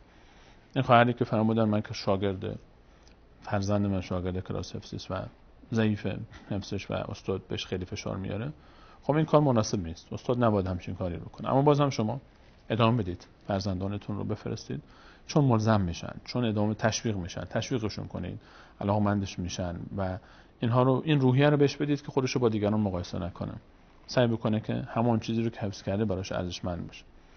و در حفظ قرآن کریم وقتی که حفظ کردیم، الان یکی از سوالایی که برای همه عزیزان مطرح میشه اینه که من آیاتی رو حفظ کردم، یک صفحه، نصف صفحه، بیشتر، کمتر، و اون موقعی که حفظ کردم خب مسلط بودم، خیلی راحت از حفظ مصحف رو بستم، میخوندم، پیش کسی هم خواندم، خوب خوندم، رفتم خوابیدم، بیدار شدم دیدم که نصفش نیست. یعنی اون حفظی که داشتم میخواستم بخونم، میبینم که مشکل شد، دچار مشکل شدم. این موضوع کاملا یک امر طبیعی است، نه تنها برای شما، برای هر کسی پیش میاد. حفظ در ابتدا خیلی فراره، زود فراموش میشه، چرا که ما وقتی که حفظ میکنیم، آنچه که حفظ میکنیم در بخشی از حافظه ما به اسم حافظه کوتاه مدت، حافظه موقتی ذخیره میشه. ما دو بخش داره حافظه ما، یک بخش از لحاظ زمانی به دو بخش تقسیم میشه، یک حافظه کوتاه مدت داریم، یک حافظه طولانی مدت داریم. حافظه کوتاه مدت آنچه که ما اتفاق میفته برامون و حفظ میکنیم یک مدتی در این حافظه میمونه، خود به خود بعد از مدت اینا حذف میشه. الان اگر بپرسن شما دیروز صبحانه نهار چه خوردید، شام چه خوردید، شاید یادمون باشه، پریروز چه خوردید، با یک کمی فکر یادمون میمونه، یادمون هست چه خوردیم. 3 روز قبلش سخت‌تر میشه، یک هفته قبل مشکل یادمون میاد. اگه بپرسن یک ماه قبل دقیقاً فلان روز فلان بعد غذایی چه خوردی، یادمون نیست، چون فراموش شده، از حافظه رفته بیرون کلا. خیلی از مواردی که در زندگی ما اتفاق میفته در حافظه کوتاه مدت بعد از یک مدتی فراموش میشه. خیلی از حرف‌ها، خیلی از رفتارها، خیلی از برخوردها، اون برخیا میمونه، چون اینها رفته در حافظه طولانی مدت ما. اونایی که در حافظه طولانی مدت میمونن، سالها میگذره و فراموش نمیشه. چیکار کنیم که حفظ ما از حافظه کوتاه مدت بره به حافظه طولانی مدت و ماندگار بشه؟ حفظ وقتی ماندگار میشه که از حافظه کوتاه مدت میره به حافظه طولانی مدت. حفظ بار اول در حافظه کوتاه مدت میمونه. شما شب حفظ میکنید یا صبحش حفظ کردید، شبش میاد میخونید، 10-12 ساعت بعد از حفظتون میاد که میبینید که نصف حفظتون رو بیاد نمیارید. این امر کاملا طبیعی است. وقتی حفظ کردید، یک، پیشنهاد میکنم حتما پیش یکی بخوانید.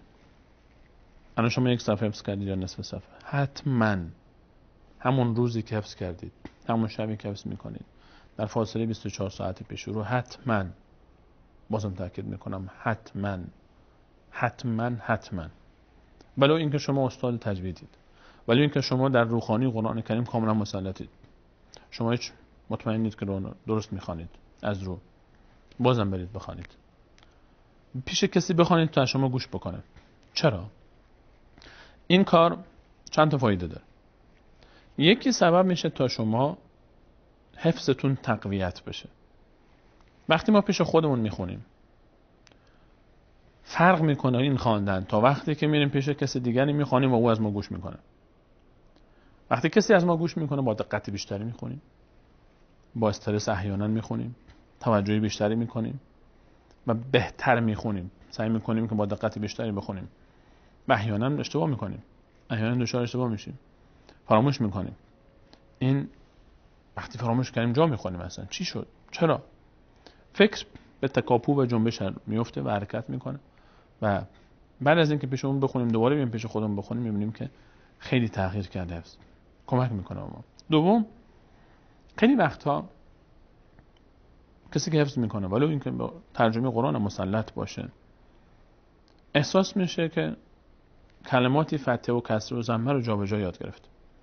خیلی از تعابیر در عربی لفظ جلاله الله احیانا الله است، الله است، الله هست و اینها کلماتی هستن که اعراب در عربی بهش میگیم، اعرابشون فرق میکنه و انسان حواسش نیست، فتحه رو ضمه خونده، ضمه رو کسره خونده، همینطور حفظ کرده. وقتی پیش کسی میخونه احساس میکنه که من پیش خودم که درست میخوندم، اونجا که میخونه میبینه که مثلا فتح کسره جابجا شده یا کلمه رو اصلا کلا اشتباه حفظ کرده، کلمه چیز دیگری بوده، چیز دیگری حفظ کرده، یا کلمه رو جا انداخته، یا آیه شبیه آیه دیگری بوده اصلا کلا اون رو تو ذهنش بوده، اون رو داره میخونه، متوجه نشده. این اتفاقات زیاد میفته، این اشتباهات زیاد به وجود میاد و انسان متوجه نیست. احیانا خیلی وقتا پیش میاد شما قرآن حفظ میکنید، خیلی به خیر خودتون مسلطید، فکر میکنید مسلطید، ترجمهش رو هم میدونید، تجویدش رو هم بلدید، میخونید. 1 سال 2 سال چند سال انسان احیانا همینطوری میخونده، بعد یک دفعه وقتی کسی میشنوه تعجب میکنه، فکر میکنه اشتباه خوند، میره سراغ قرآن میبینه خودش داره اشتباه میخونه، سراغ مصحف میبینه خودش داره اشتباه میخونه، چند سال داره اشتباه میخونه، یک فتحه کسری جابجا شده. اگر این اشتباهاتی که اینگونه هست و انسان متوجه نمیشه در همون روزهای اول اصلاح نشد، اصلاح کردن اینها بعداً خیلی مشکله. وقتی از حافظه کوتاه مدت رفت در حافظه طولانی مدت، دیگه مثل سنگی که حک شده باشه. گچ، عزیزانی که گچ کار کردن، ما مدتی گچ کاری هم کرده بودیم، بلده می‌دونید. عادت گچ اینه جوریه، گچ وقتی تو آب می‌ریزیم سریع دیگه استاکار میگه بعد سریع گچ و گچ خاک رو باید سریع استفاده کرد. اگه گچ سفت شد و خشک شد دیگه همونجوری میمونه. حکایت حفظ اینجوریه، شما باید سریع به شکل بدید، بعد درست هم شکل بدید، بعد تکرار کنید، بعد که مون دیگه راحت نمیشه اصلاحش کرد. عزیزانی که حفظ میکنید حتما پیش کسی بخوانید تا مطمئن بشید که حفظ شما درست است. پیش کی بخونید؟ هر کسی که روخانی قرآن بلده. نیازی نیست که اون شخص خودش حافظ قرآن باشه، قاری قرآن باشه، استاد قرآن باشه، نه. یکی از دور و بریای شما در خانواده که قرآن خواندن بلده، مصحف رو باز میکنید، دستش میدید فلانی اینجا رو لطف کن برای من گوش کن، من از اینجا میخونم شما گوش کن. اون شروع میکنه به گوش کردن، شما میخونید.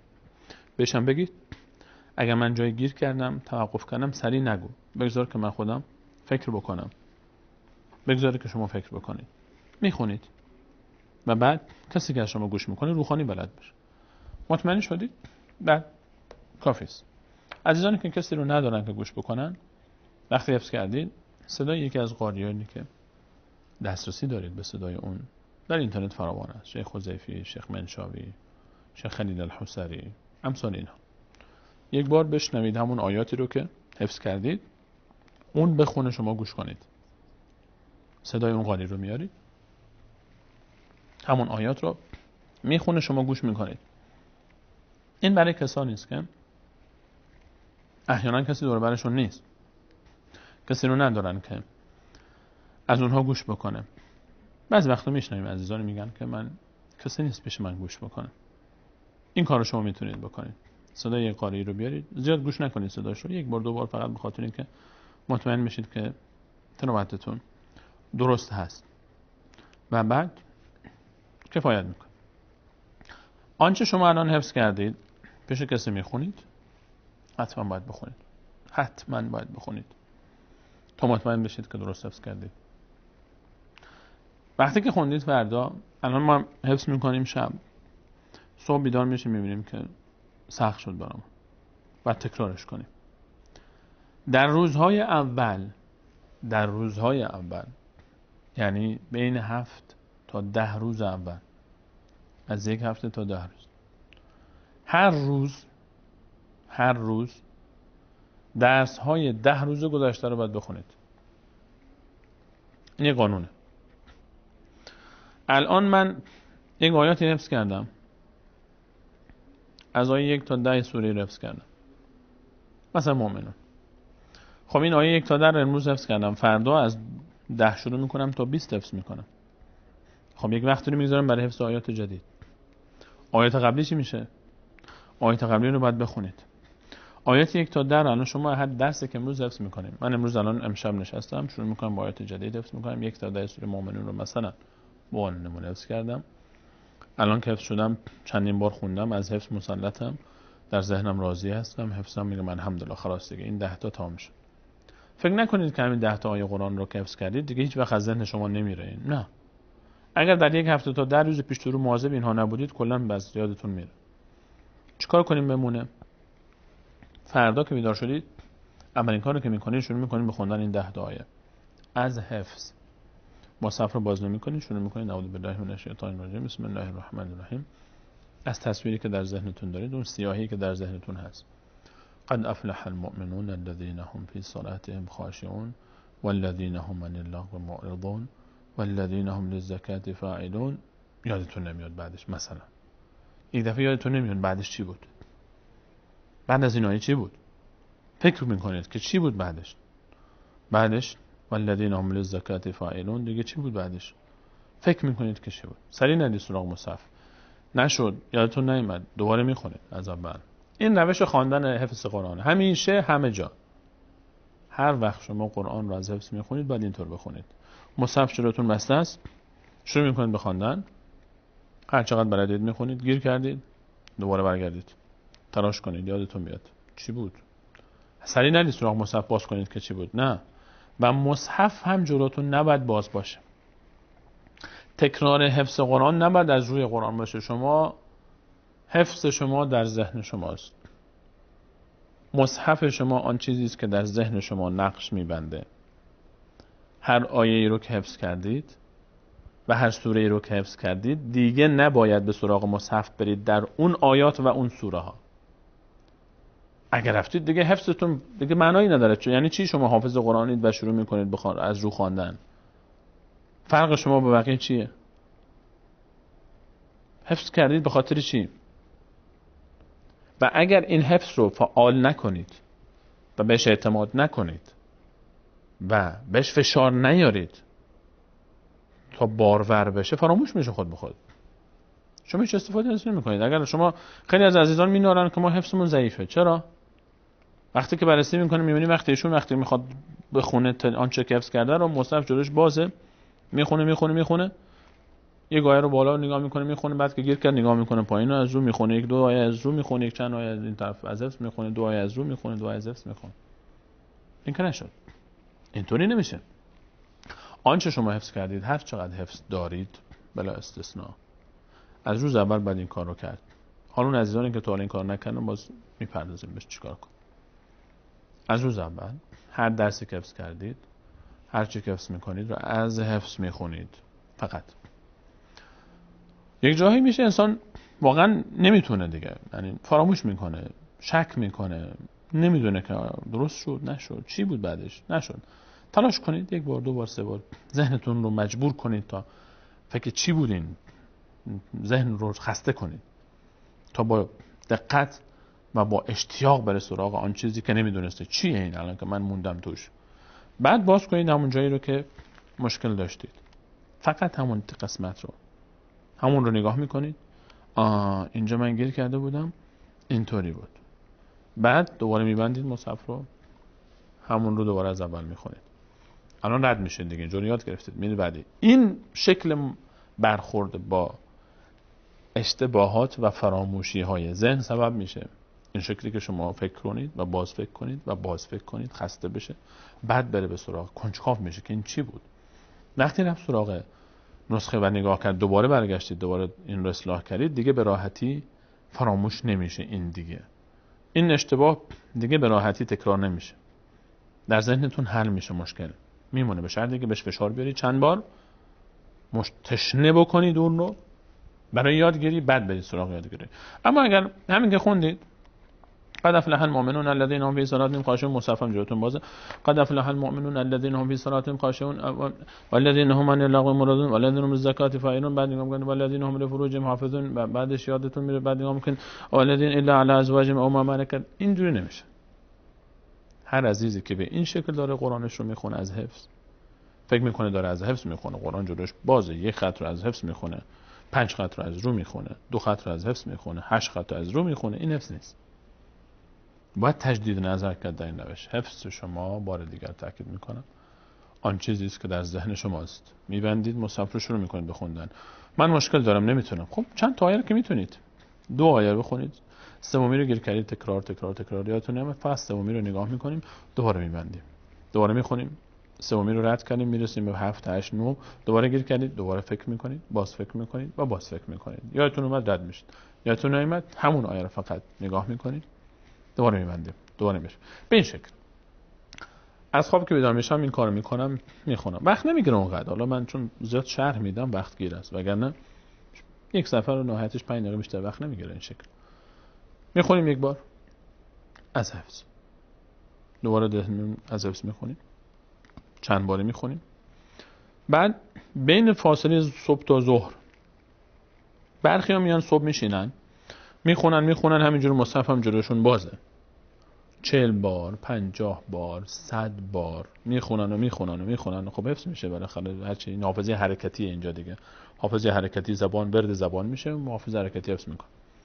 بعد خب الان که حفظ شد اینه تا فردا صبح میاد میبین دوباره نصفش فراموش کرد.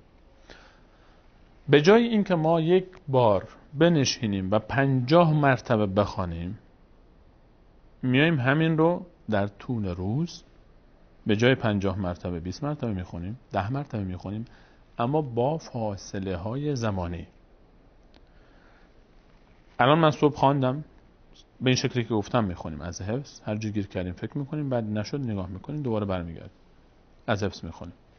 صبح خوندیم، بین صبح تا ظهر یک بار میخونم به همین شکل، باز دوباره از حفظ. مشکلی برخوردم فکر میکنم، نشد میرم سراغ مصحف، دوباره از اول میخونمش از حفظ.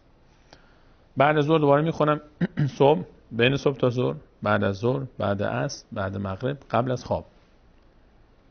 خواب. شما در بستر دراز کشید، میخواید استراحت کنید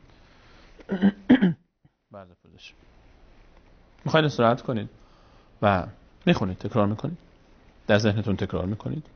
آیات رو همینجوری در ذهنتون دراز کشیده باشه، اشکالی هم نداره.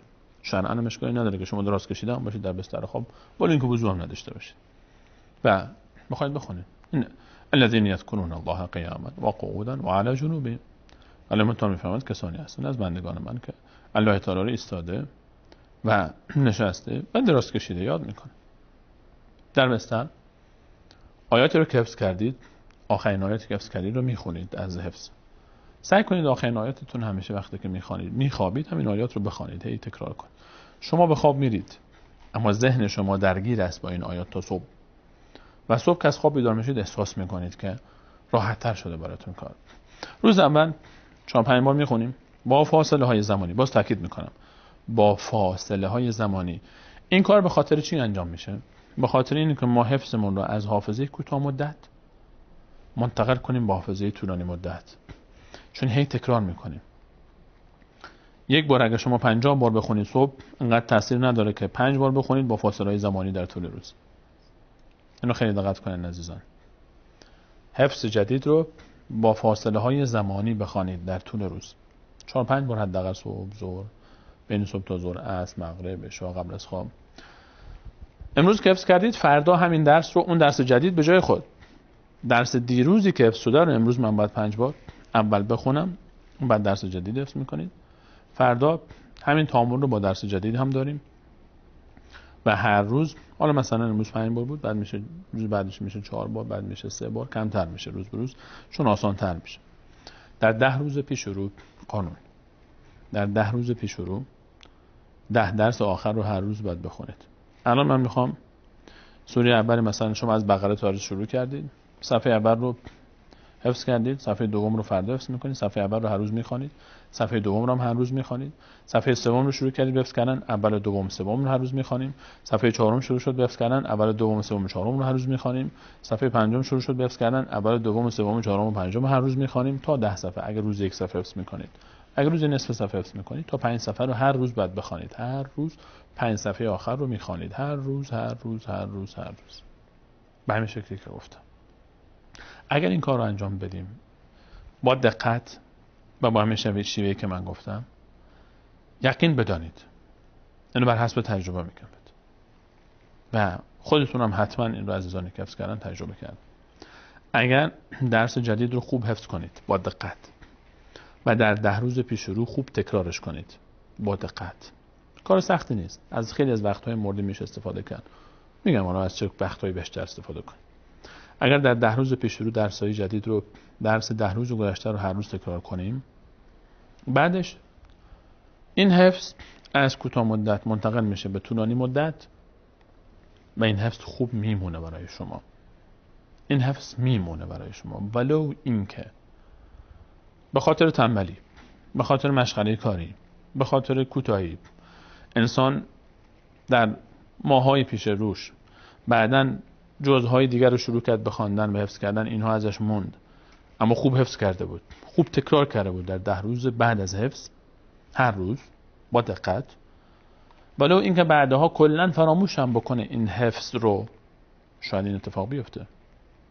اما این انسان اگر بشینه یک بار فقط به خودش زحمت بده و بخونه همین حفظی رو که فراموش کرده بود، در کمترین فرصت، مسدودترین فرصت، این حفظ دقیقاً مثل بار اول براش برمیگرده. چرا؟ چون این حکایتش مثل اون سنگ تراشیه که وقتی حکاکی میکرد روی سنگ، با دقت حک کرد، نوشته ها رو روی سنگ با دقت و ظرافت نوشت، خوب نوشته زیبایی رو روی سنگ درست کرد، اما این سنگ در گذر زمان روی زمین بود، روش غبار آمد، خاک آمد، نیومد بشوره این رو، نیومد یک جارویی بکشه روش، نیومد این خاک و غبار رو برطرف بکنه، بارانم ریخت، گل شد، کلا این نوشته ها گم شده، الان یک لایه خاک گرفته روی این سنگ رو. خب راه حلش چیه؟ راه حلش دوباره یک جارو آفتاب آب دست بگیره، دوباره این رو تمیز کنه. کار میخواد، اما کار آسان نیست. مقداری آب میریزه، دست میکشه، یک فرچه دست میگیره، برسی دست میگیره، تمیزش میکنه. و دوباره بعد از اینکه این غبار و خاک رو برطرف کرد، اون نوشته زیر، اون سنگی که حک شده بود، همون جوری که هست مونده اون زیر، اون گم نشده، یک لایه غبار روش گرفته، گم نشده، هست. کافی این لایه غبار رو کنار بذاره، اون حفظ اول برمیگرده، اون نوشته اولی سر جاش هست، چون اول خوب درست شده بود. اینه که من خیلی تاکید دارم برای همه عزیزانی که حفظ میکنن، وقتی الان حفظ میکنید بیشتر به فکر نگه داشتن محفوظاتتون باشید، نه به فکر حفظ کردن آیات جدید.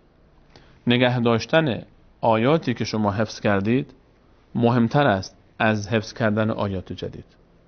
انسان سرمایه‌ای که داخل خانه خودش داره، در گاف صندوقش، در هر جایی که داره، حفظ کردن این پول سرمایه مهمتر از به دست آوردن پول جدیده و سرمایه جدید. به همین خاطر حفظ رو بازم تاکید میکنم. عزیزان حتما آنچه که حفظ میکنید رو هر روز، هر مقداری که روزانه حفظ میشه، در 10 روز پیش رو حتما باید هر روز بخوانید. روزی 4-5 بار هم بخوانید، نه یک بار، روزی 4-5 بار با فاصله های مختلف. خب شاید سوال پیش بیاد که خب این هم وقت از کجا بیاره؟ اولا که وقت زیادی نمیگیره. شما اگر روزی نصف صفحه حفظ بکنید، در 10 روز پیش شروع میشه 5 صفحه، یعنی روزانه 5 صفحه شما میخوانید. 5 صفحه چقدر وقت از شما میخواد بگیره؟ روزی 5 صفحه رو بخواید بخونید. اون تلاوت هایی رو که مسلطید، چند روزی گذشته و الان مطمئنید که خوب میخونید، راحت میخونید و مشکلی ندارید، و انتظار هم این است با رعایت آنچه که ما گفتیم، بعد از 4 روز شما دیگه نباید در حفظ گذشته زیاد مشکل داشته باشید. بله یک مقداری شاید براتون هنوز سخت باشه، اما نه که کلا دیگه گیر بکنید و نتونید بخونید. میتونید این تلاوت‌ها رو در نمازها بخونید. خود همین نماز یک نوعی تکرار حساب میشه و مراجعه حساب میشه. در نماز صبح 2 رکعت داریم، نه نفل منظورم هست، نماز فرایض که غالبا در جماعت باید خونده بشه پشت سر امامه که انسان تلاوتی نداره. 2 رکعت سنت صبح، 6 یا 8 رکعت سنت ظهر، و همچنین 2 رکعت سنت مغرب، 2 رکعت سنت عشا، و وتر هم اگر بهش اضافه کنیم 3 رکعت، 5 رکعت اونجا داریم. 2 رکعت مغرب داریم 7 رکعت، 6 تا حداقلش ما در ظهر داریم 13 رکعت، 2 تا صبح داریم 15 رکعت. 15 رکعت نماز، روز نصف، در هر رکعت نصف صفحه بخونید میشه 7 صفحه، 7.5 صفحه میشه. به راحتی میشه، هم نماز زیبا میشه و هم فشاری به ما نمیاد. به راحتی این روزانه میشه 7 صفحه خوند در نمازها فقط. این در هر نماز میشه، در نمازهای علاوه بر اینکه انسان نفلی هم بخواد آنقدر هم اضافه نکنه، سنن رواتب رو پایبند باشه، میشه که جمع کرد. یکی از بهترین جاها برای تکرار حفظ آیات جدید در جای نماز است، چون انسان جای نماز تمرکز داره، دقت میکنه. ما روی تمرکز خیلی تاکید کردیم، گفتیم قلم حکاکی حافظه است و با تمرکز انسان حفظ میکنه و یک اصل برای ما. هر چیزی که تمرکز ما رو به هم میزنه باید ازش پرهیز کنیم در حفظ قرآن کریم و در حفظ هر چیزی، در عبادت و حتی در نماز انسان حواسش جمعه، صحبت نمیکنه، خارج از نماز جا توجه نمیکنه، یک جا نگاه میکنه، حواسش جمعه، پیش الله تعالی میسته و به یک سمت خاص، به یک جای خاص. خود همه اینها سبب میشه وقتی هم که قرآن میخونه با دقت میخونه، چون میدونه جای نمازه، جای برگشتی نداره، جای خطا نداره، دقت میکنه. این حتی از خواندن پیش کسی سخت‌تره، جای نماز، چون دقت بیشتری میکنه. و اینجا وقتی میخونه با دقت میخونه. این با دقت خوندن ها خیلی کمک میکنه به حفظ با دقت، مخصوصا عزیزانی که با ترجمه و معانی دقت میکنن، میفهمن چی میخونن، با دقت میخونن. جای نماز ها میشه استفاده کرد. علاوه بر اینکه بالاخره باید وقت گذاشت، برای هر کاری انسان نابرد رنج گنج میسر نمیشود. مزدان گرفت جان برادر که کار کرد. برای حفظ هم بالاخره باید وقت گذاشت. یک وقتی رو پس تا اینجا ما یک وقت رو اختصاص میدیم به حفظ آیات جدید که مناسب است، بهترین وقت ما باشه. و هر وقتی که شما دارید، روزی نیم ساعت، یک ساعت، مقدارش رو تعیین میکنید، ساعتش رو. اما چقدر حفظ بکنید رو بر حسب تجربه به دستتون میاد که در این فرصت چقدر میتونید حفظ بکنید. هر چقدر حفظ کردید مشکلی نیست. و بعدش آنچه که حفظ کردیم رو با دقت میخونیم از حفظ. اگر صبح حفظ میکنید در طول روز 4-5 بار میخونیم، اگر شب حفظ میکنید فرداش دوباره اولین کاری که میکنید این کار رو میخونید، با فاصله های زمانی میخونیم. وقت گیر میاد. شما حتی اگر دانشجوی دانشگاه هم باشید، سر کلاس 5 دقیقه استاد دیرتر بیاد، کافیه که شما بخونید. فاصله کلاس قبلی و درس قبلی و درس بعدی 5 دقیقه 10 دقیقه وقت دارید، همون نصف سفر رو میخونید. شما یک جای سر کار هم اگه باشید 5 دقیقه وقت دارید. اگه دستتون هم با کار مشغول باشه، ذهنتون که مشغول نیست، ذهنتون رو میتونید به کار بندازید، زبانتون رو میتونید به کار بندازید. و در همه جا میشه از فرصت استفاده کرد. در اتوبوس‌ها شما منتظرید، در ایستگاه اتوبوس هست، در ایستگاه هواپیما هست، در قطار هست، در تاکسی هست، در مسیری که دارید میرید، در ماشین نشستید. این فرصت‌ها رو باید استفاده کرد. اینها رو ما بهش میگیم وقت‌های مرده. تعبیری که درست نیست. حالا وقت‌های مرده این معنا که استفاده نمی‌کنیم ما ازش. خیلی از فرصت‌هایی که در رفت و آمدها استفاده می‌کنیم غالباً همین در دیوار نگاه می‌کنیم، چپ و راست نگاه می‌کنیم، فکر می‌کنیم، هر چیزی که دلمون بخواد. این فکر رو جهت‌دهی کنیم برای تلاوت، برای حفظمون. این وقت‌ها رو استفاده کنیم ازش. موقع می‌بینیم که خیلی وقت داریم برای قرآن خواندن، خیلی وقت داریم برای تلاوت کردن، خیلی وقت داریم برای حفظ قرآن کریم. اگر از این وقت‌ها استفاده کنیم، نیازی نیست حتما شما برای تکرار، بله برای حفظ لازمه که یک جای آرامی باشه، یک جای مشخص و ثابتی باشه، سر صدا نباشه، شلوغ نباشه، در حرکت شاید سخت باشه حفظ کردن. برای حفظ یک جای نیاز داریم بشینیم. بهتر اینه که یک جای ثابتی باشه بشینیم. اما برای تکرار نیاز نیست. برای تکرار نیاز نیست شما بشینید یک جایی. چون تصویر در ذهن شما هست، حفظ شما هست. هر جا که باشید میتونید بخونید، در هر فضایی، در هر جایی. تکرار نیاز به مکان مشخصی نداره. مکان میتونه نورش کم باشه، میتونه حجم صداش زیاد باشه، میتونه جای گرم و سردی باشه، میتونه جای هر روز یک جا باشه، هیچ مشکلی نیست. برای حفظ جای ثابت میخواد. برای تکرار از هر جایی، هر زمانی و هر مکانی میشه استفاده کرد، به جز اماکن ممنوعه که بالاخره نیاز به گفتن نیست و جاهایی که مناسب نیست انسان در اون تلاوت بکنه و بالاخره انسان به طهارت خودش میپردازه بیشتر تا کار دیگر. و در هر زمان دیگری و در هر مکان دیگری خالی هست فضا و مناسب هست و لذت بخش میشه برای ما زندگی با قرآن و تلاوت قرآن و آیات قرآن. خودمون رو عادت بدیم و باید عادت داد ذهن رو. عزیزانی که میخوان حفظ تخصصی داشته باشن باید ذهنشون رو عادت بدن با قرآن زندگی بکنن.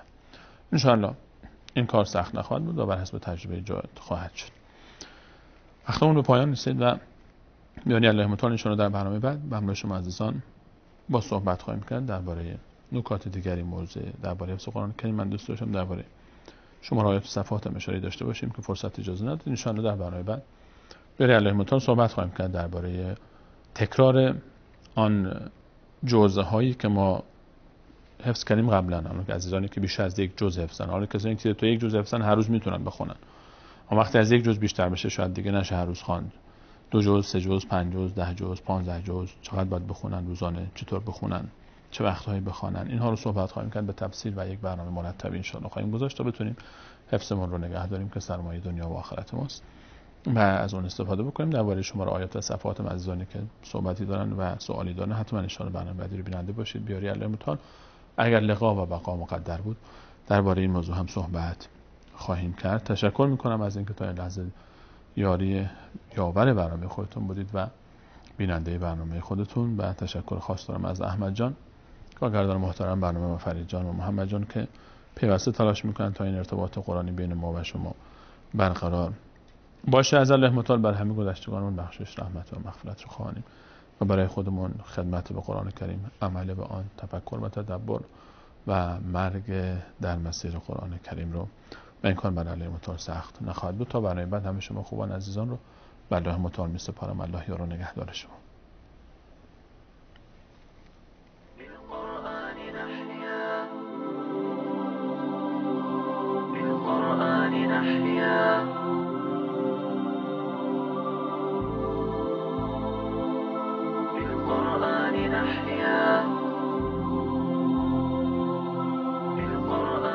إخوتي يا من حفظتم نص دستور السماء رتلوه واحفظوه تسعدوا يا أوفياء رتلوه في قيام الليل دوما بالصفاء واجعلوه ديدن القلب ومفتاح الوفاء بالقرآن نحيا بالقرآن نحيا بالقرآن نحيا بالقرآن نحيا.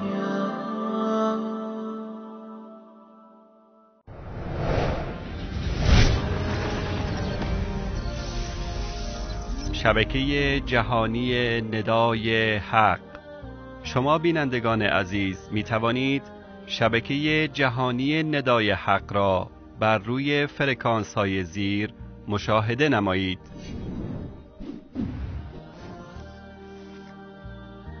ماهواره هاتبرد،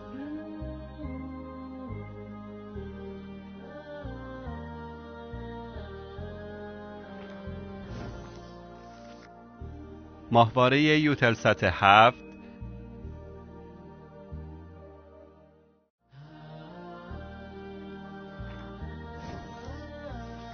ماهواره نایلسات،